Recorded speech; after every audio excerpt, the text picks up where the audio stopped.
Let me start. I think I'm competing with some virtualization stuff, so I don't think any more people will show up. So my name is Artsiom Holub. I would like to present the deconstruction of the cybercriminal chain of the Angler exploit kit campaign. So let me just clarify a couple moments for myself. How many of you are familiar with exploit kits? What about the Angler? Okay. Have you heard the cyber chain before? Awesome. Okay. So that's me. I'm currently a security research analyst in OpenDNS. We've got acquired by Cisco a couple months ago. I came from Belarus, so English is not my first, and sometimes I sound funny. That's okay. I was studying for software engineer at National Technical University of Belarus when I had a chance to move here, and I did it. Then I was a student of City College. Actually, I am currently enrolled there too.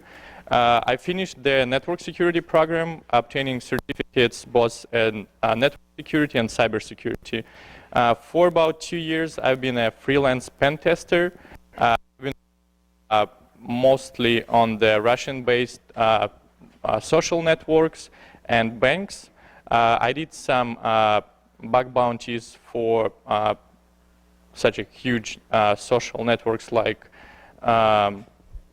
VK.com, which is the biggest Russian-speaking society social network there. And I got a couple bounties of them, but unfortunately I couldn't be contribute full-time to that, so I got a job at OpenDNS where I do more of a pure analysis. I don't tend to break stuff anymore, but I like it too. So let me start. I will tell you where that Angler came from, right?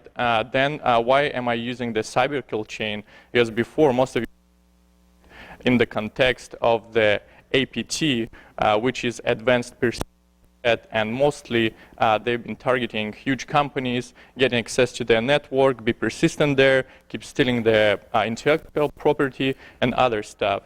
In this case, it's a little different. The Angler exploit kit targets the specific regions of the IP spaces, but I think that we can use the cybercriminal chain for it as well.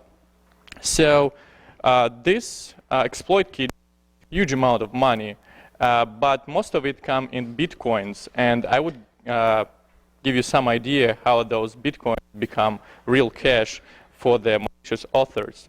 And then some ways to detect how we do it at OpenDNS, how system administrators or some people who want to secure their network, what steps they can do to mitigate the risk, and the prevention.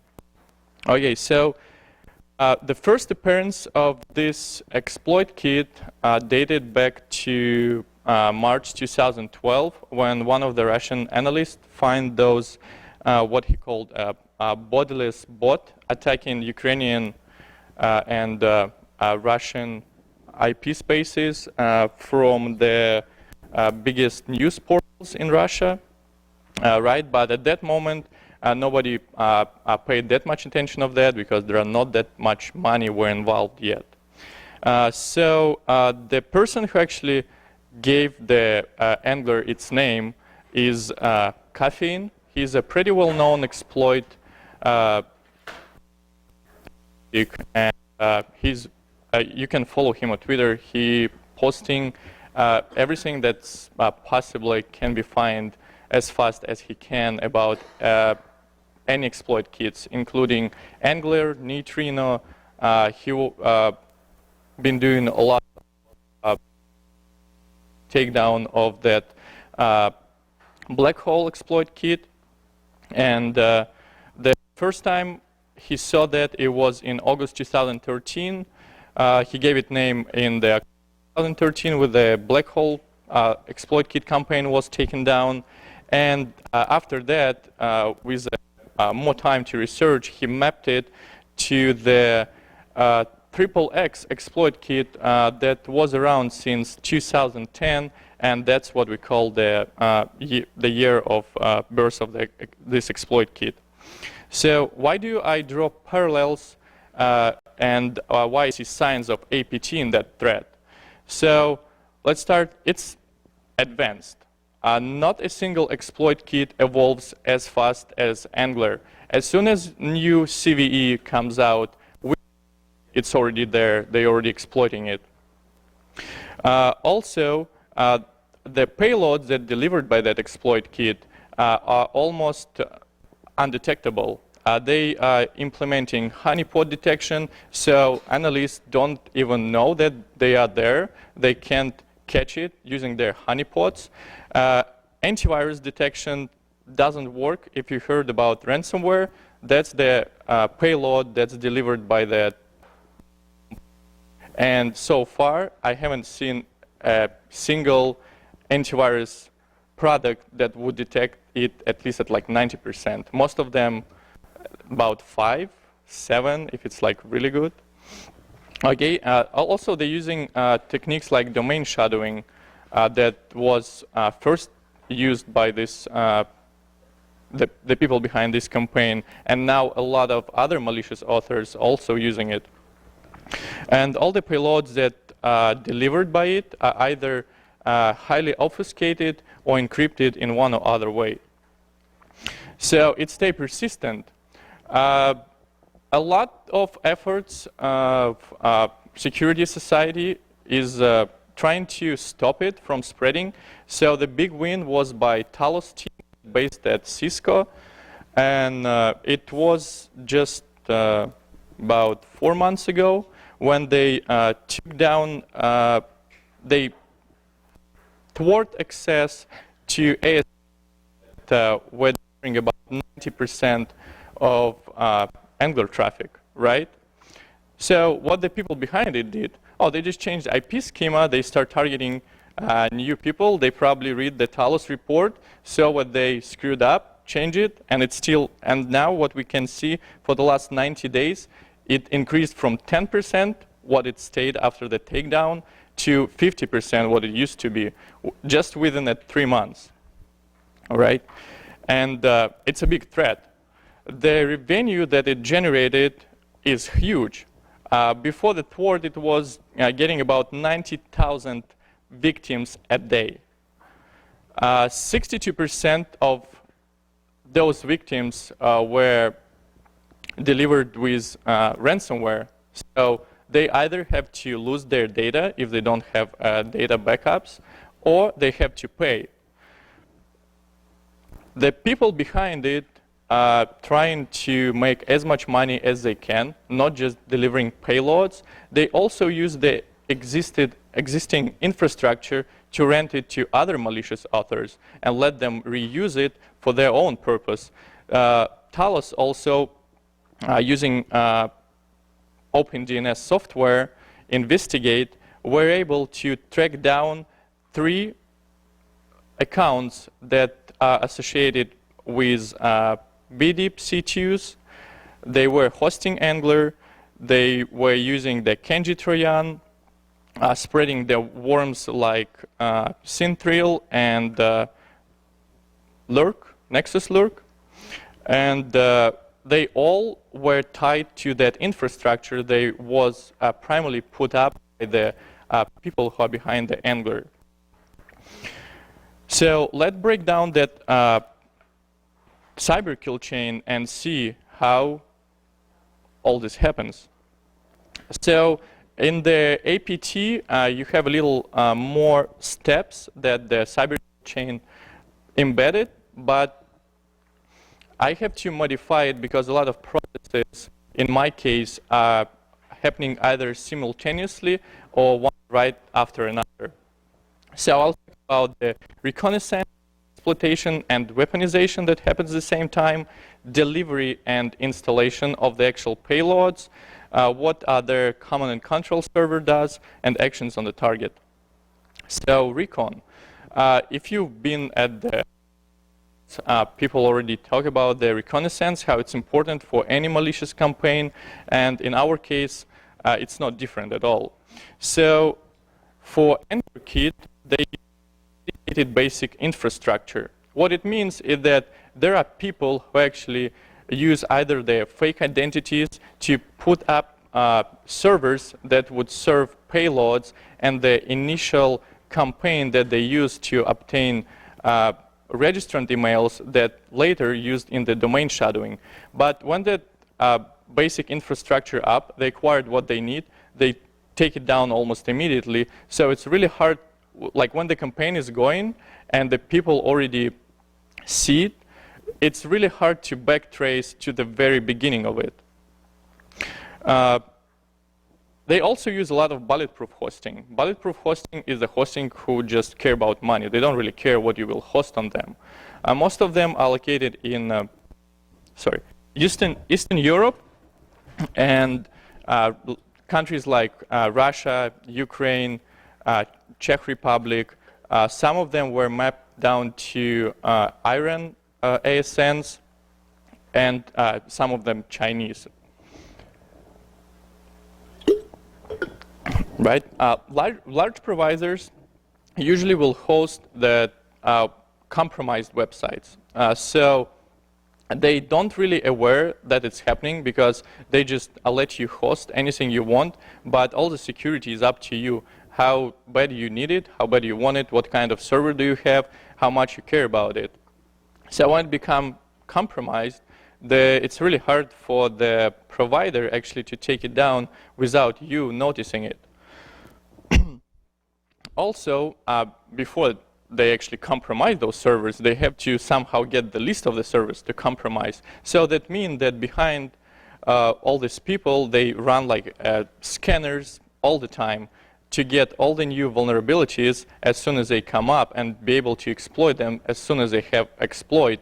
Or just to have a set of some servers that doesn't have any known vulnerabilities yet, but they are on like large providers of bulletproof hostings, and people don't pay attention to them. They don't update it at times, so they might go back as soon as the new CVE come out and just exploit that.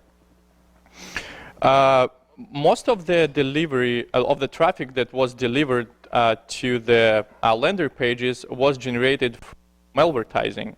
So huge companies that do online ads were involved, but it wasn't their fault.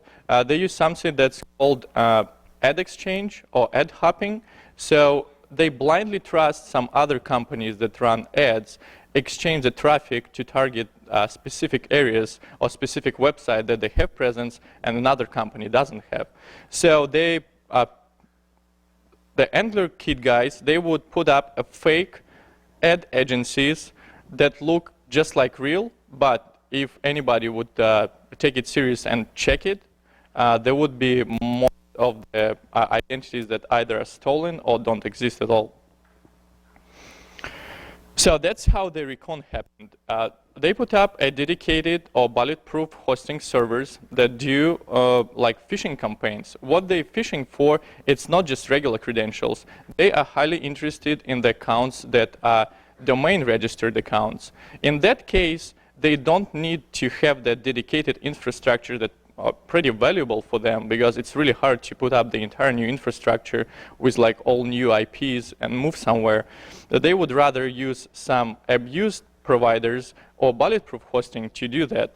So what we see that one of their ASNs is actually still there and it's active, and it's just belonged to some guy from Ukraine, and he registered to either a fake identity or his own identity, but because it's based in UK or Ukraine, there is like, it's really hard to go for him or people who actually infected with that stuff. And why is it happening? I'll take a little later. So when the infrastructure is ready, they launch the campaign. So exploit it and compromise domains. The host vendor pages are divided into the 5 more or less bigger categories. So those are domain shadowing, which is when the legitimate website have third-level domain that is registered to the different IP that the original domain. Then the WordPress, we all know it's not because WordPress is bad, just because it's used so wide, they go for the technology that's implemented almost everywhere. If it would be something else, it would have different name, they would exploit that part. Recently we see Joomla coming up and some others. So these are the CVEs that we've seen used for past 90 days. If you take a look on them, most of them are Java exploits. One of them is the IE, which is going away for some unknown reason, because it was really great for them. It's IE almost used for the people who are older and who just have some, well, have parents. They're just using some PCs that you would never use. You just let them do whatever they want, and they are not that technical. They don't net knowledgeable, and if they got hit with ransomware, it's a big threat for them, because that red screen saying that, oh, you lost all your data, you have to pay, they would rather pay and not tell anybody that they screwed up. So I was really good on their end, but now they're shifting from it. So the payload that are delivered by the Angler, most of them ransomware. About 51% was the Tesla crypt. And the payloads by itself also evolves too. Like before, we used to catch Tesla crypt when we analyze the co-occurrences, what is when you go to the website, during the load of the initial page, everything that's on that page will be loaded, such as ads, some other stuff that have that resides on different IPs than the actual page. And when the Tesla crypt, the first thing what it will do, it will send a unique identifier, including the encrypting key, to the command server.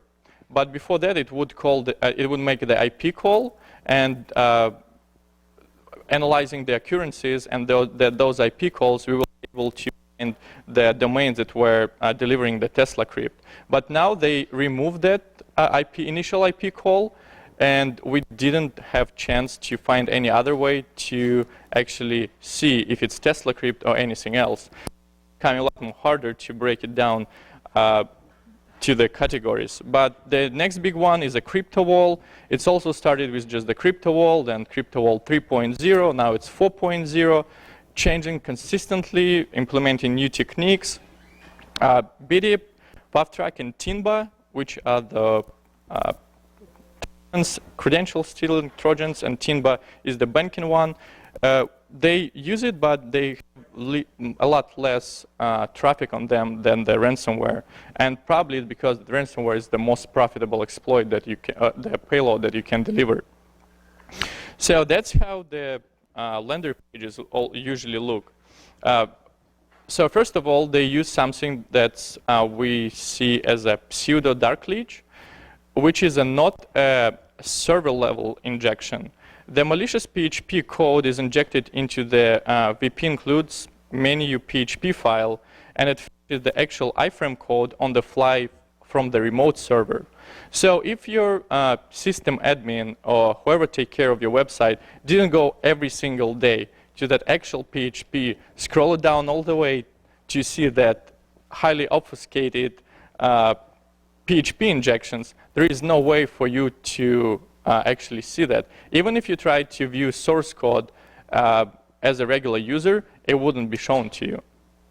So second one, and the biggest one that I've been using for last year, DNS shadowing.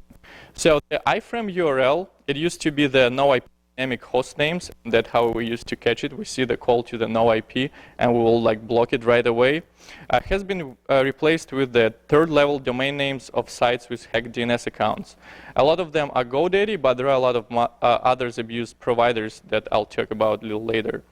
So usually those links are only for about 2 or 3 hours, right? They did it because they don't want everybody block everything. Like if they put them all at once, yeah, they will generate some amount of money, but then all these websites will be in all block lists and nobody will get the payload anymore. So they usually shifting it from one domain to another. And they usually do it about 3-4 days before they change the schema. One of the reasons that we start seeing is the forum-like URLs. The iframe URL now resemble URL of the forum sites. So they look like that, but then at the very end, it would be like a long, obfuscated string. But for the antivirus solutions or some kind of web filters, it just looks like the regular forum page, and they don't block it. So if to draw the sequences that how the action happens, we can see that first, the victim visits some well-known trusted site, like Daily Mail was compromised with Angler exploit kit. Skype was delivering malvertising with the Angler exploit kit.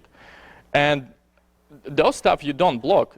IP reputation is high. They are like Alexa top 1000 or something like that. Contain not blocked. Everybody trusts them. And they use the Google shortener URL from the advertising to redirect people to next pages where they will redirect again to hit the payload, right? So when the primal redirection take place, all the SSL, that URL is SSL encrypted, right? And we've seen like recently they use GIF images, which is like really, really rare, but we'll see if it will be a new trend, with the on-the-fly encoding. So there is not such a thing that these things reside. That PHP code, look for it, get it from where it have to be, and it gets right there via an encrypted stream, right?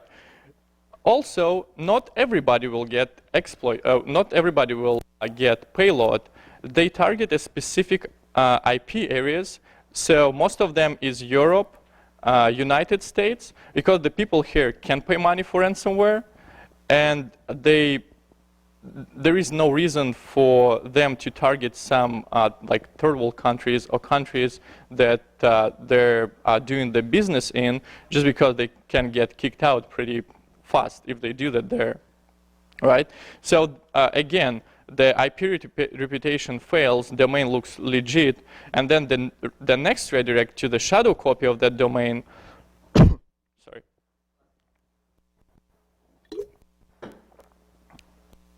Next redirect to the shadow copy of the domain, which is TLD looks like top level domain, but it's actually a third level domain that resides on the different IP from the original domain. And here, usually no checks. Then the first flash file delivered and executed. What it does, it penetrated the system, checks if it's a honeypot, checks if the certain antiviruses are installed on that, and based on that, it makes a decision. Either stop the process at this point, or deliver it a specific payload that are not that wouldn't be seen, but that antivirus or whatever the specific software installed on that system. And only if, also it will check for the the stuff that they can exploit. So if it's everything up to date, they wouldn't bother delivering you payload, because you will get the notification of your antivirus that you've been attacked, and that might trigger some flags for like your security team or something like that. So they just stop doing that at this point, and you didn't notice. If you don't have anything exploitable, you don't get payload. But if you have, only then you hit the landing page. And when you hit the landing page, web filter is failed, web address is not blocked, it's like unknown, it lives only for 2 hours or so. It's really hard to make it or update your block list like that fast, like on the hourly basis, and then the payload delivered. Just because the ransomware is kind of malicious code that looks like a legit application, just look at it, it just encrypts data. How many of your software encrypts data? A lot. So there is no way to make like strict rules against that to catch it on the fly. So no wonder that antivirus failed again. Then the negotiation encryption, again, web filter failed, communication is not blocked, encrypted data, then all the local repositories of the backups that you might have would be removed as well, and then the ransom notes would display. So because it's so efficient, it generates a lot of money value. About 60% of people are ready to pay ransomware, and recently you might heard that they start targeting like hospitals and schools, and that where you can't really wait. If you have a situation where you need the data right now, no matter how much money they ask, you will have to pay. So as it was reported by Talos team, the estimated revenue was about $35 million a year. But then 90% of those ASN were taken down. And within 90 days, it gets up to 50% of what it used to be, so it just cuts down to about 17 million. It's still a huge amount of money. But the problem is those money are not actual cash. Those money are bitcoins. And to legalize that huge amount of bitcoins, it's pretty challenging. We are doing a deep dive into the dark part of the web to figure out the schemas that they use to actually get the real cash out of the bitcoins. So far, we see that main ways that those money become legal are still the ways that were used 10 years ago by Max Vision, right? It's carding, where you buy stolen credit cards with some amount of money, and that would look like a amazing deal for the bitcoins to do that like right away. But usually for the credit card that have from $3,000 to $5,000, they ask for about $12,000 to $15,000 in bitcoins. So you lose 70% of your money right away. It's not that great. Even like from 17 million go down to like 3, 4 million. That's a big loss. So they're using now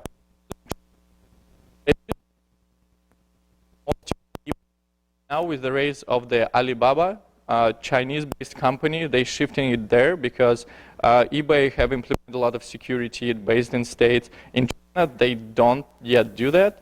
But so let's see how long will it take for them to notice this stuff going there. So underground exchange is pretty. One of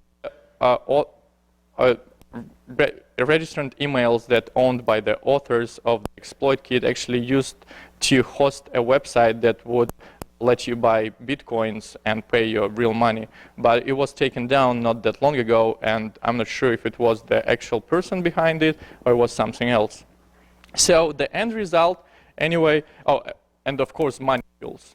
Those taken about 10–20% of the money. It looks great for the malicious authors, but not that many people are ready to become mules. So the end result is about 50+% of the loss. So out of 17 million, it's good if they got about $7–8 million at the very end. And this is during a year. It might change because we're consistently fighting them, taking down their infrastructure and everything else. So detection prevention. Since I work at OpenDNS, I will be focused on the things. So we use our software that we built. It's called Investigate, and it absorbs a lot of feeds from like different third-party vendors, and it's using our own algorithms that our researchers come up with. So one of them is the SP rank, which stands for the spike rank. If you don't know, but OpenDNS started as just a primarily DNS resolver company. So we have about 25, I think 26 now, DNS resolvers all over the world. We handle about 100 billion queries a day. So we can apply our intelligence to that huge amount of money, of data that we have, right?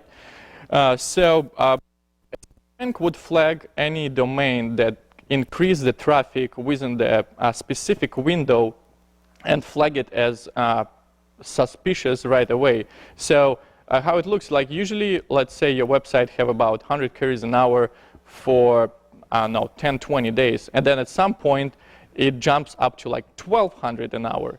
That's not normal. It's either you are becoming really popular or something malicious going on.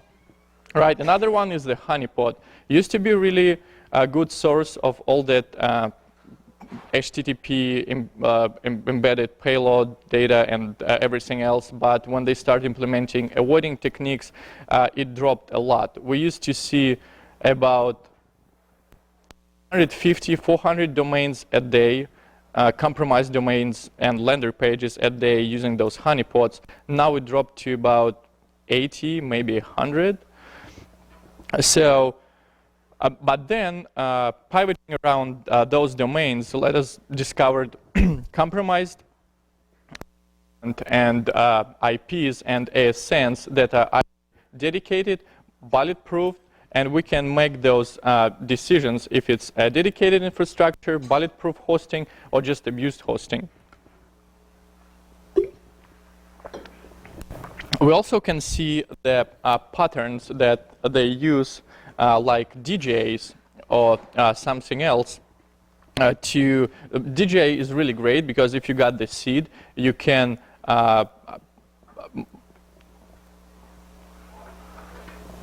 you can use that seed and you can predict what those domains would look in the future and block them ahead of time. But unfortunately, they stop using DJs. Most DJs are used by the botnets right now, and the exploit kit authors staying away from them. Right, so that's pivoting in my data. We had that domain right here, right, which is have no traffic up until the 6th of March, and then suddenly it got like 400 plus queries an hour. So that's not normal. When we take a deeper look in it, we see that it registered by that guy. Obviously, it's a Russian email, and for like non-Russian speakers, it's hard to tell. Actually, there are two real words, which is brain and break, right? Also, if we check how any other domains that are registered with the same account, we can see that they look almost the same, right? It used the first word, which is Golovka, is a head, and it used the animals. So they started with the crocodile, else. So those are patterns that you can use in the rejects. And like from that part, we start seeing that, oh, those guys behind that probably Russians if they're using that stuff. So that part is the authoritative servers that they use. They are highly abused. They are about 12 to 1,500 compromised domains in them. If we pivot down there and see what are the other domains that are using these authoritative servers for their purpose, we can see those patterns. Those are Russian words written in translate, and they are using the noun plus adverb, which is color. So, and they use it a lot. So it would be like green face if you translate that from Russian. And when we start checking those domains, we can see they are registered by the different author. And this guy owned a company which is called Ad Media, which is a fake advertising company, and it was delivering all the traffic to the Angular landing pages for last half a year. And all those accounts are still alive. They're registering new domains almost every day. On that, and where the landing pages actually reside. And further, you will see where and those people don't even hiding. They're just using like what looks like a real or at least stolen identity to own that. So the next example, the part that came from one of the honeypots. So For me, like I already did like a lot of time, but that looks like domain shadowing right away. It has some legitimate looking second level domain, top level domain right here, and then right here it just it looks like a real word, but they would add like couple extra letters that it's kind of real word and not the real word at the same time. So if we take a look on the actual second level domain, it resides on that IP. But if we take a look on that third level domain, it resides on a way different IP, which started with 31, right? So if we check who owns that domain, we can see the registrant email. We can check how many other domains he owns. And if we check them, there is nothing malicious there. But now we know that malicious author already owned that registrant email, and it's just a matter of time when those domains would be compromised. We can either be suspicious and just wait until like the first spike of traffic to block it, or we can just block them proactively. But in some cases, it's doesn't work great because people who own these registrant emails, they don't usually aware that they got compromised, and then they would like call and scream, "Oh my God, why are you blocking us? We are not doing anything bad." Yes, you're not doing anything bad, but the security on your DNS records was stolen. So then like how we can fix it? Oh, go change it. Oh, we can change it, the password changed. So what we can do, right? And if we take a look again on the IP space where all those domain shadow resides, we can see that it's mostly Russia. Okay, so if you got a seed using OpenDNS Investigate, you can leverage down, or you can use the seed from anywhere. It's either honeypot, VirusTotal, malware, ThreatGrid, but you got a seed, and then pivoting around that seed, you can find out patterns, infrastructures, and other useful information that can find out who are those malicious authors. So the most abused networks, you can see they are, this is the mix of dedicated and compromised, but you see on the very top, they are most Russians, and this one is Ukrainian. That one that we've seen was used in the very beginning for advertising the Bogon addresses that were used in the phishing campaigns. And you can see they're using somebody's credentials that look really legit. We will try to identify this guy, but that's what's ongoing right now, and we are trying to get those people behind that part. But yeah, most abused providers, the Infoli Global Corporation, but they bought their part from GoDaddy. Then it's JP Systems, not sure where it's located, and one ASN in Germany. So this is the graphical representation of the most active ASNs at the last 90 days. Okay, so I was told that live demo is doesn't work usually, but let me give it a try. So I'm using OpenGraphity, which is our open source project to visualize any data sets that you have. It's I think it's opengraphity.com. You can check it out and do your own stuff. But I will do it for the IPs that were seen in the Angler campaign, and we identify the most active part of them. Let's go full screen. So I'm going to load the data set that I extract from our system, and those are compromised and dedicated. Right, so let it grow a little bigger. Okay. So there are connected nodes and unconnected nodes. Connected nodes are those that were seen in DNS queries for the last 90 days. Those who don't have any connections, they haven't seen. So let's just exfiltrate those so it wouldn't be that noisy.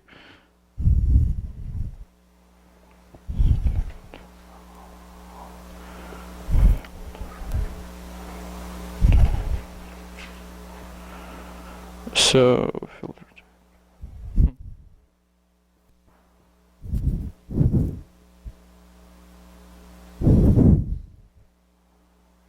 Okay, let's select all again.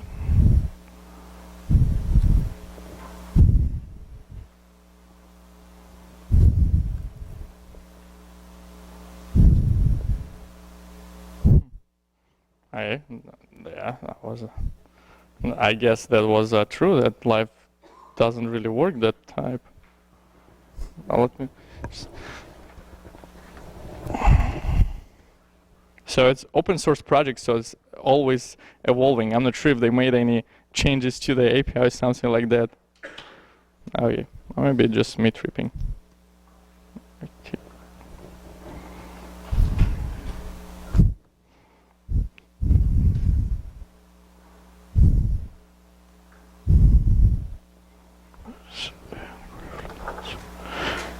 So now I chose only the one that have connections.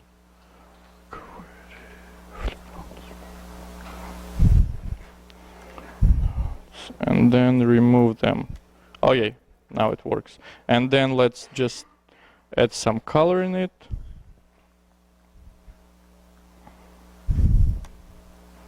Let's do color blue. Let's do this.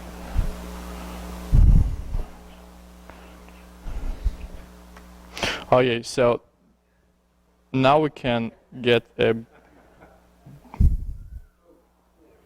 So now we can see all the ASNs that have a lot of compromised IPs on them, and some of them are not that abused, not that bad, but they still abused. So the that part where the signal is going, it detects how big is the traffic on these nodes. So the faster it goes, the more queries an hour they have. The lower it goes, the less queries an hour it is. So this is the graphical representation of all the ASNs that were highly active in the last 90 days. And those are just IPs. If we add domains on the IPs, there would be a lot more nodes. At this point, it's about 500,000 nodes that are actually either abused, compromised, or dedicated landing pages. Okay, so let's go back to Monetization. Okay, so how to mitigate the risk? Keep backups of the data all the time. At the primal payload is a ransomware. You want to have it. I have 3 backups at least, because I really care about my data. I don't care about the huge amount of pictures my wife has, something else, so I don't backup her data, but my data is a must. So we have to use layered security system. Firewall is a must. What we see now, even so we can detect it at different levels. If you have layered security, it's a lot harder because you have stopped the exploitation chain in just one spot to make it stop. So to break one link, and that's it. That's all you need. So having the layers of security will help you to do that. Also, most of the companies, as it was discovered by Cisco, about 60% of the enterprises don't have any DNS control.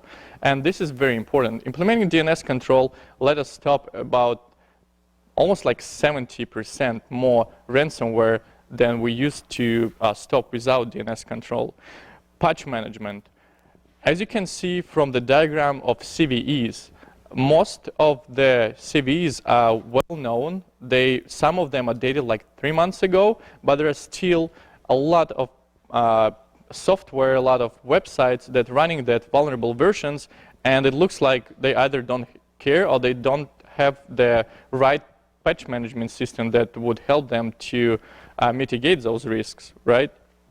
And then, as we see, about 50% of all the landing pages are domain shadowing. So implement the strict policy for your DNS records and DNS seconds is very important. And you have to have a specific person that would check if anything happened, if there is like another IP at that point to your domain or something like that. Most of the domain shadows live for months and months before anybody will notice. And even when we notify companies, like for example, it's FrontierNet company, they have a domain shadow on their main IP for last 4 weeks right now. They still don't follow up to us. That threat is still there. Anybody can access it. And it lives on the server where they have all their users' login page. So if that web server is compromised, I'm not sure how users of that company can trust that company. And user education. Unfortunately, it's really hard for, like in this case, to educate user for right, because you can say them like just don't use internet, because that malvertising can be anywhere. As long as ad companies would try to go for big money and would blindly trust like ad hopping or ad exchange, that will keep happening. Okay, so short summary. So the reasons why Angular keeps winning, right? One is pretty obvious. The organization responsible for this exploit kit campaigns generating millions of dollars. And they don't want to lose this source of income.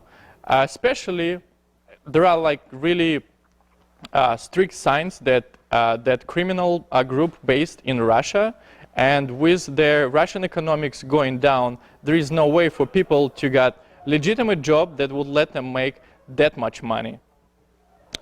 At the start of my career, when I just became Belarusian National Technical University, I've got an email that offered me amazing deal at that time. It was 8 years ago, $50 a day just to answer about 4 or 5 Skype calls a day. All I would need to say, yes, this is my credit card, yes, I authorize the transaction. 5 years after, I figured out so that was a criminal group that were based in. It will go for like freshmen in the universities, offer them that, and they would target like post-USSR countries where economics are not that great, and $50 a day is huge money. And then they would the other criminal company that would steal in cards would outsource that part where they have to, because most of the banks, when you have a huge transaction, they would call the owner, so they will catch that call, reroute to your Skype, and make you answer that. It was reported that they stole about $640 million using that schema. So there is a reason why it's still there, and it will be there, and I'm not sure if up it completely. So our findings pivot or point to a large organization that's using various threats to infect user for money gain. And it's not just like a wine crime organization that is huge. There are a couple of them, and they either trade their stuff to each other or they have strong connections between them. However, they still have the secrets from each other too, and hopefully if we play on there might be a way for one of them to actually get some useful information to take down their competitor, right? So with close to 40% of users hitting Angular infrastructure being compromised, it's a significant threat.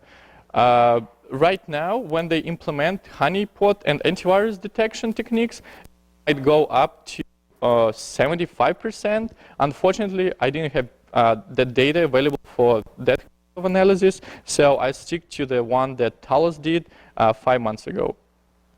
So security applications do not quickly recognize ransomware. As I mentioned before, it looks just like security application that makes its job. But in case with ransomware encryption process, the owner of the machine doesn't have any kind of control on it. It's also hard for security researchers and analysts come up with some solutions to stop that, because the ransomware incidents do not need to be disclosed. So in case of is there is a way for forensic experts or some other experts to find the how the hackers got in and to find out the way to mitigate this risk. And when it happens with ransomware, it's not disclosed and we are blind. We don't see what's going on, especially if they target like big companies. And even when you have forensic people coming to their machine, as I mentioned before, they used a bodiless technique, which means they don't have anything actually reside on your PC. When the payload getting to your PC, it loads DLL right into the RAM, and all it happens in the RAM. So it's really hard to get volatile part of the RAM for analysis because you have to get it right after the encryptions happened. But by the time when the forensic people can get to it, it's already gone.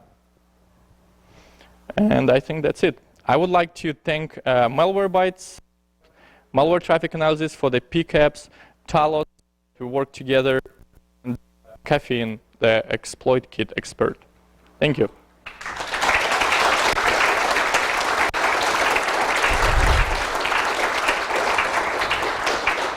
So I think I still have some time for questions. Yes? Yeah, apparently there's a controversy now with getting CVEs and how long that has an impact, a significant impact on